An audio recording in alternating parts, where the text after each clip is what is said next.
What? What? What the hell is this? Harumph. I didn't get a harumph out of that guy. Give the governor harumph. Harumph! You watch your ass. I see you shiver with anticipation. Let the show begin. Hey everybody, this is David Heretic coming at you with another edition of Reactions, Reviews, and Rants. And tonight, alright, we're coming back to HAGANE. Yes, indeed. HAGANE Fans Feeling You. Come on now.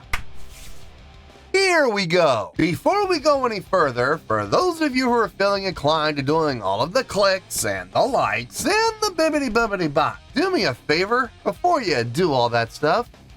Please watch the whole video first, okay? Give me a chance to actually earn those clicks and likes.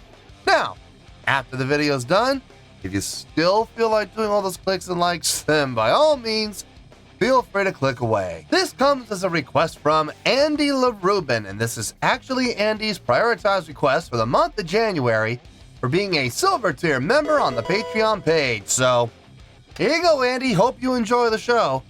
Andy wanted to see me react to this. It is HAGANE with a tune entitled HeroTime. Now, have I heard this song before? No, I have not. To the best of my knowledge, this does not resonate with me in any way, shape, or form. However, there's always a possibility I may have heard this song in passing and I just don't realize it.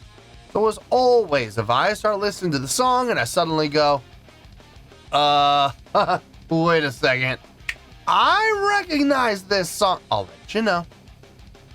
That's the truth. You know me, I'm gonna be honest with you guys. Let's see, this was posted by DK. Yeah, DK, D period, K period. Initials, there you go. And the video has 16,000 views. It'll get you there. Other than that, there's really nothing else left to say. Link to the original video will be down below in the video description for your viewing pleasure at your leisure. Let's get started. What do you say? Are you ready? Are you ready? Because here we go. All right, here we go. HAGANE HeroTime TV Live, August 5th or May 8th. I'm not sure when. I think it's August 5th, 2024. Cool. All right, let's do this. All right, boy, let's do this.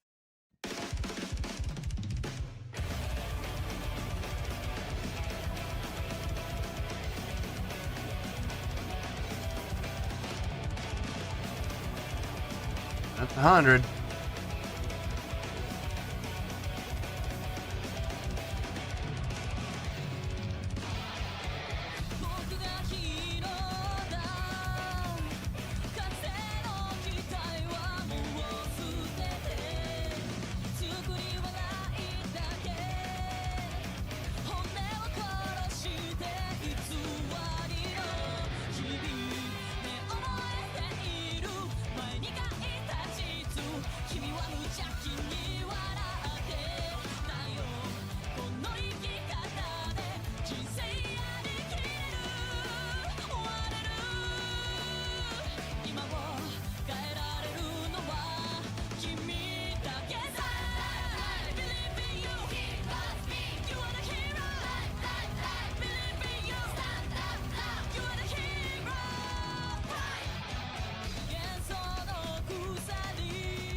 Okay, hold on. Let's back up a little bit. I don't have to pause in the middle of a guitar solo. Okay. Fast paced. You got a quick tempo here. 1, 2, 3, 4. 1, 2, 3, 4.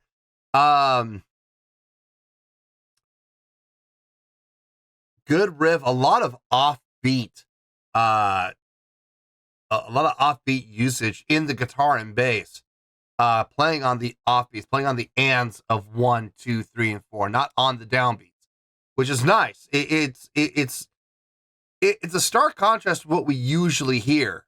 We usually hear guitar and bass on the downbeats. So to hear them both playing in unison, we got that syncopation going on, playing on the offbeats. It's nice. While in stark contrast, the drumming is putting the snare on the downbeats. So we got a little flip there. It's interesting. It works. It absolutely works. It's just a little different, but it sounds good. Speaking of the drumming, Judah's got that double kick going like crazy on the choruses, which I'm not always the biggest fan of, but it's here's the thing. It's going. You notice it, but it doesn't take over everything else. It doesn't become overbearing. It's there, you know, with that double kick. It's there, but it's not stealing the spotlight from anybody else. Everyone else is at the forefront, and I appreciate that. I absolutely do. Vocally, everything sounds fine. Instrumentally, everything sounds fine. I don't have a problem with this song whatsoever. I am curious. Playing on television, I know here in the U.S., different television companies have different rules and regulations when it comes to bands performing. Sometimes more popular bands have more stroke, they have more pull, and they can kind of set terms. But there's a lot of television studios in the United States where if you're going to appear on television and quote unquote play live, it isn't really. It's a lip sync job, you know, and you can tell. All you gotta do is watch the live performance and then play the studio track and see how it sounds in comparison. If it sounds the exact same, including tones and everything else, if the guitar tone is the exact same on the live performance as is on the studio album, there's a very good chance that it's a lip sync job. And before people go, you know, well, why would the band decide to do that? Believe me when I say this, folks. Most of the time, bands don't want to. They don't want to lip sync. They don't have a choice. You know, you got the television studio saying, this is the way we do it. If you don't like it, we can replace you. We can make a phone call and get someone else on the show. Then you got the record company stepping in and saying, guys, or in this case, ladies, just go along with it. Just play ball because we want to get you the exposure. So we want to get you guys on television. So just play ball, lip sync this one time, and we'll try to get you a live performance next time. I've heard that before. So I mean, it's not the band's call. And I don't blame the band whatsoever. Nine times out of 10, it's the television studio's call. So, and the record label, as much as this is what really kind of upsets me about the music industry. The record label claims to have the best interest of the band in mind, you know, whenever they make a decision. But let's be very clear. When you sign a record contract, when you sign a record deal, you are now a commodity. You are now property that is owned by the record company. And the record company is going to use you however they see fit. However will get you the most exposure, which in turn will hopefully bring in the most amount of profit, you know, down the road. So as much as record labels will tell you, and bands, I really hope you, if you're in a band, and you're watching this video and you're listening to what I say, I really hope you take what I'm saying to heart.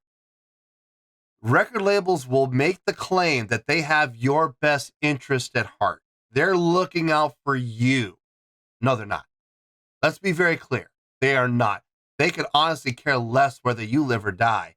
All they care about is the property that they're going to acquire, which is you, the band, and how they can make money off of it. That's all they care about. So I really hope bands understand that. And when they decide, if they decide to sign a record deal, really keep that in mind and have a great attorney look over your contract before and have that attorney explain to you everything in that contract. And when the attorney does try to explain things to you, make sure you listen, because you may hear some things that you didn't realize were in there and you may not want to sign. Good. Don't. You don't have to sign. There's other record companies out there who might actually be willing to work with you, possibly. So anyway, let's get back into this. I can't tell if this is a lip sync job or not. I'll say this: if this is a lip sync job, it's one of the most accurate lip sync jobs I've ever seen. So I'm not sure. I don't think they're lip syncing. I actually think they're playing live, but I could be wrong. Anyway, let's keep going here.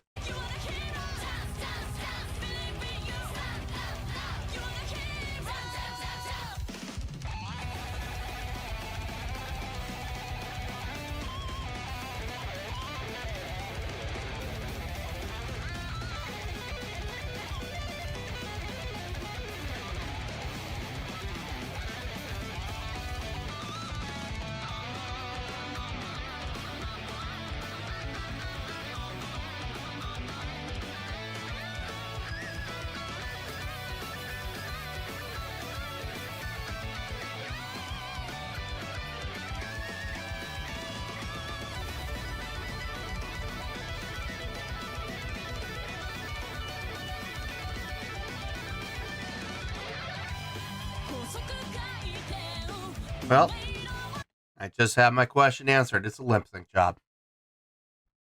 It's a lip sync job. 2 reasons. I'll go back and I'll show you. Because I'm gonna have people in the comments. No, it's not. They're playing live. I know for a fact they're playing live. Why, were you there? Did you see it? Did you listen to it? So let me show you why I believe this is a lip sync job.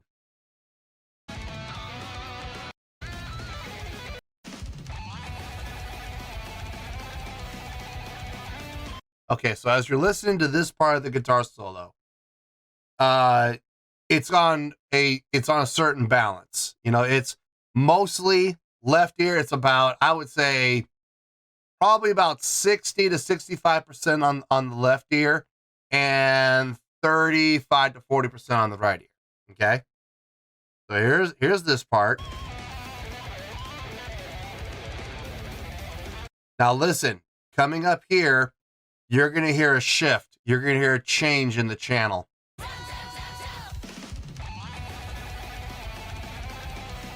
Okay.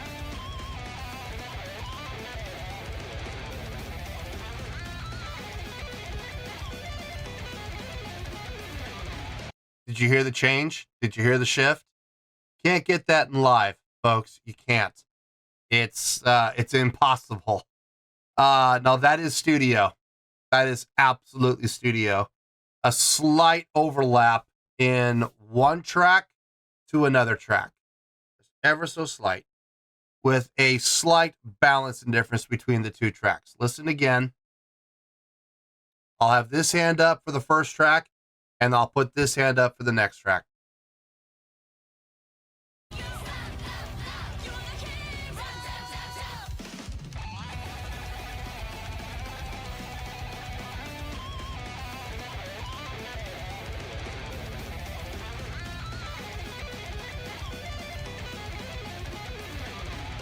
Okay. So we heard that. Okay, so that's a dead giveaway that this is a lip sync job. That's number one. There's more. There's more. I'll point it out. Let's keep going here. Okay, so right here, now we got a dual guitar going. How can you have a dual guitar going with only one guitar? You know, now I know people are going to say, well, they're using track. They're utilizing track. Okay, that's a possibility. I will grant you that. It is a possibility. But listen very carefully to how well blended these two guitars are.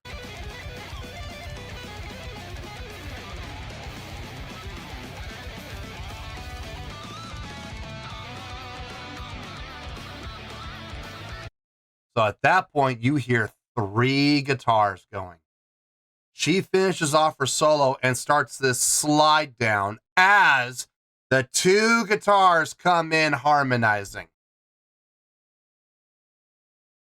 And if you watch her play, she finishes the slide while the two guitars are harmonizing behind that slide. And then she immediately jumps into doing one of the harmony parts about 3 to 4 notes into it. It's a dead giveaway. Watch very carefully.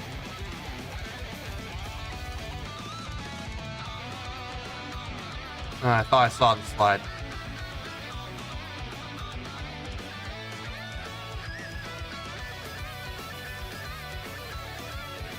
That's studio work.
It's absolutely a lip sync job. I'm sorry, but it is.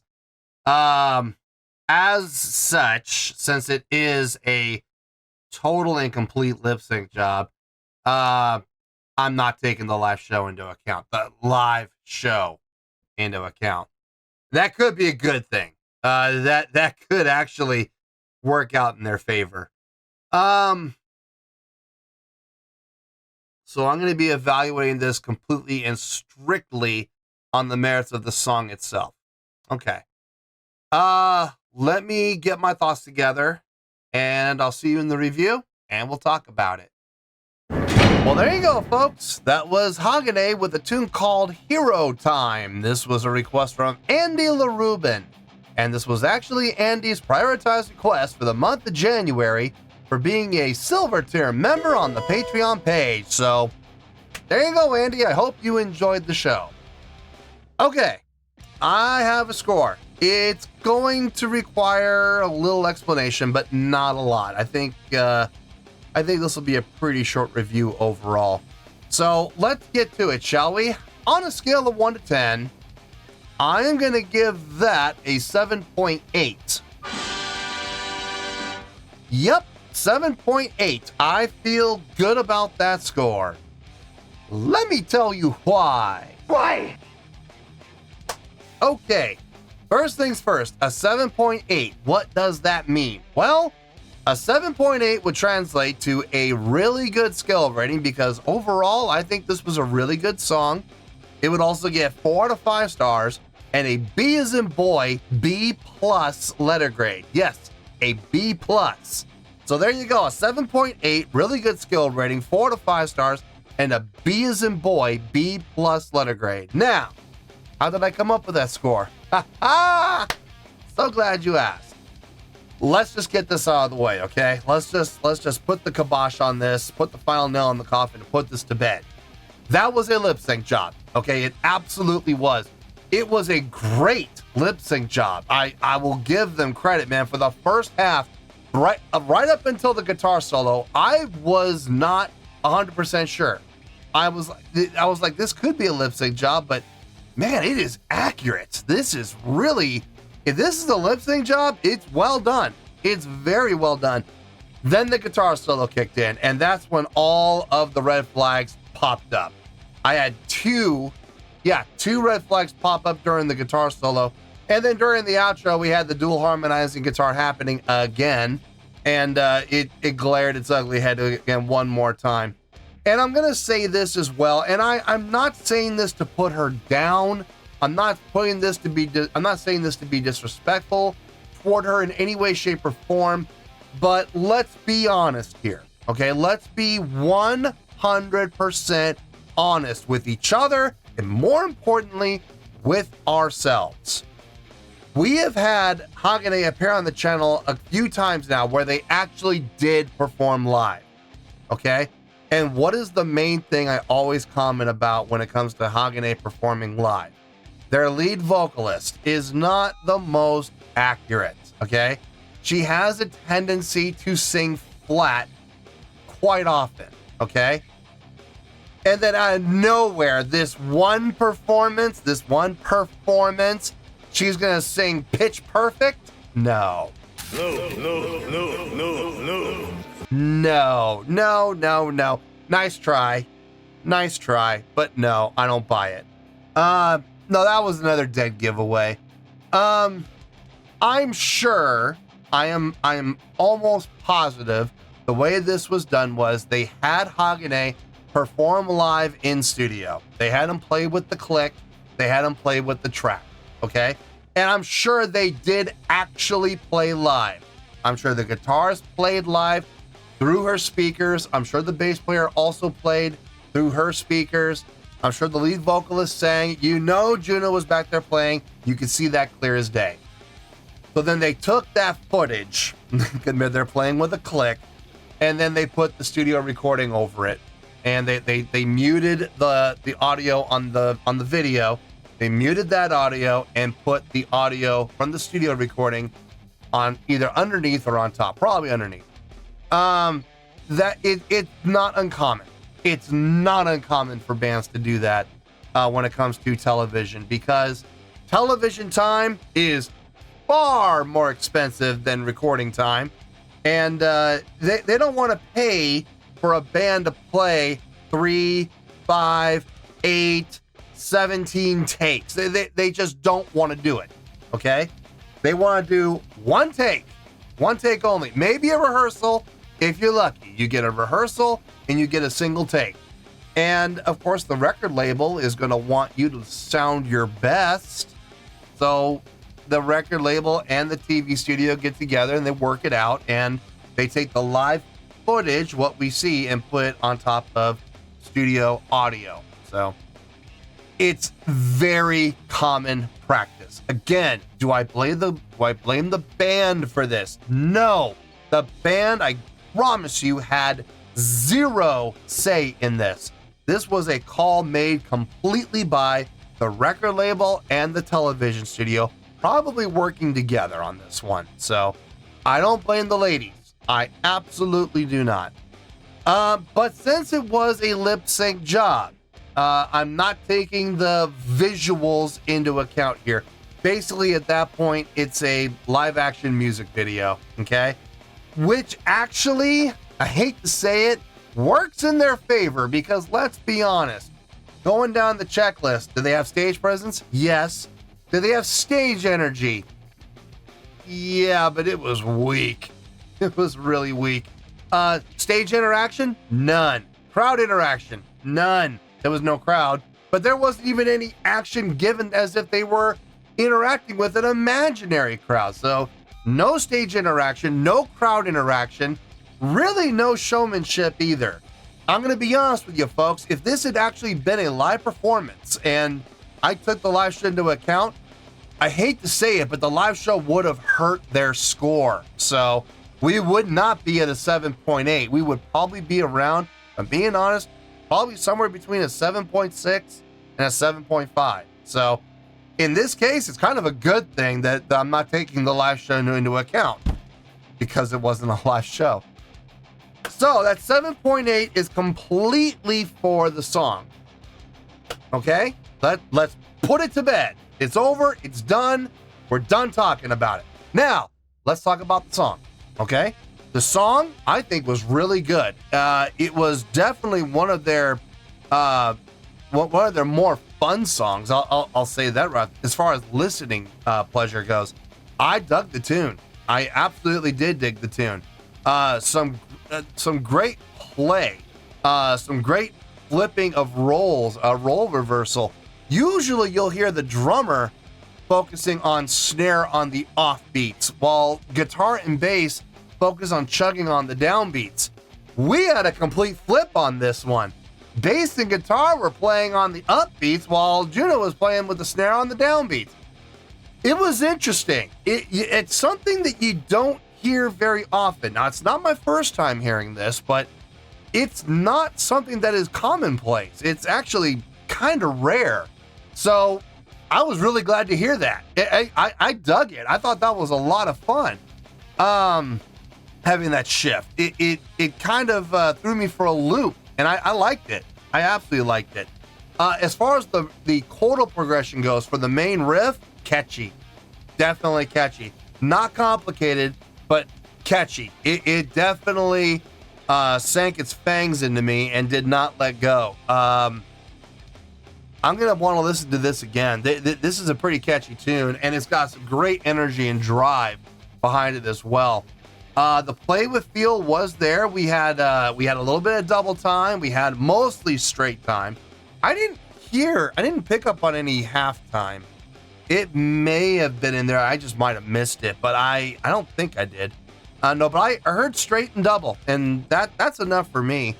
The guitar work on this song. Again, it's studio recording, I understand. But she had to do both parts. You know, she'll record her main melodic line, and then she'll go back and she'll record her harmonic line, and of course in post they'll line them up perfectly. And if there's any pitch correction that needs to be done, they'll do it in Pro Tools. But I mean, if you know how to play your guitar, which I know she does without question, that shouldn't be needed. The only time you should really be doing any type of pitch correction is in the vocals. But I mean, I've heard of guitar players doing pitch correction before, so it wouldn't be the first time. But no, I think the guitar solo was nice. I like how we started out single line with a little bit of a channel flip, and then we went into the harmonizing. I like it. It's very, how should I put this? It's very, I mean, there's a lot of bands. I mean, Love Bites and Notorious. Love Bites, Aldius, lots of guitar driven bands from Japan do this, where they have, they'll actually have two guitar players, one solos, other solos. They come together for a dual harmonizing solo. And I think that's what she was trying to emulate in studio with that little channel shift, trying to make it sound like a second guitarist. It's creative, sure. But in a live setting, you're not going to get that channel shift. You're going to be doing it all alone on your own. And in a live setting with only one guitar player, if you're going to have that harmonizing, you're going to have to use backing track. So, and like I said, I've never had a problem with bands using backing track as long as they're honest about it. So as long as they don't have a second guitar player come out and play the harmony parts, quote unquote, as they're playing a guitar with no strings on it, which I've seen it. As long as they're honest about it, I got no problem with it. So, but her guitar solo was nice on the recording. The bass came through clear as day.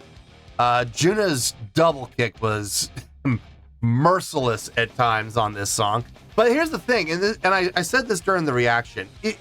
When the double kick came in, it was merciless, absolutely, but it didn't steal the spotlight. It didn't become the focus. We still had the vocals going, we still had the guitar and the bass going, and the double kick just kind of blended in with the overall mix, and I like that. Too many times I've heard bands where the drummer will kick into the double kick, and all of a sudden, out of nowhere, you hear the DBs on the double kick go whoop, and it's like, why? You're making that centerpiece? Really? During a guitar solo, you're gonna make the double kick the centerpiece? Talk about disrespect. No, but that didn't happen here. It did not happen. And then vocally, like I said, clearly a studio job, but she sounded good. I mean, the vocal parts on this song, very fitting. They went well with the direction, mood, tone, and energy of the song. So I got no problem with it. I have no problem whatsoever. So this is how I'm coming up with a 7.8. All right, it's for the song. It is strictly for the song. So that's where we're at, and that's where we're gonna stay. So let's wrap everything up here in a nice shiny bow, shall we? We have a 7.8, which is a really good skill rating, 4 to 5 stars, and a B as in boy, B+ letter grade. Take your pick, I don't care, whichever one of those floats your boat. Final word, final score, I have spoken. Well, that's going to do it for this edition of Reactions, Reviews, and Rants. Hope you all enjoyed the show. Hope I was able to entertain you. If I was able to put a smile on your face and brighten your day, then I did my job, and I'm so glad I could do it. If you guys feel like joining the fan base, go ahead and click on that button down there. If you guys want to like the video, go ahead and like the video. If you guys want to ring the bell, go ahead and ring the bell. It honestly doesn't make any difference at all to me. But if you guys feel like doing these things, well, then by all means, feel free to do so. Well, that's going to do it for tonight, folks. Thank you very much for watching. And as always, this is David Heretic signing off, reminding you to stay fabulous and support each other. Later. Peace.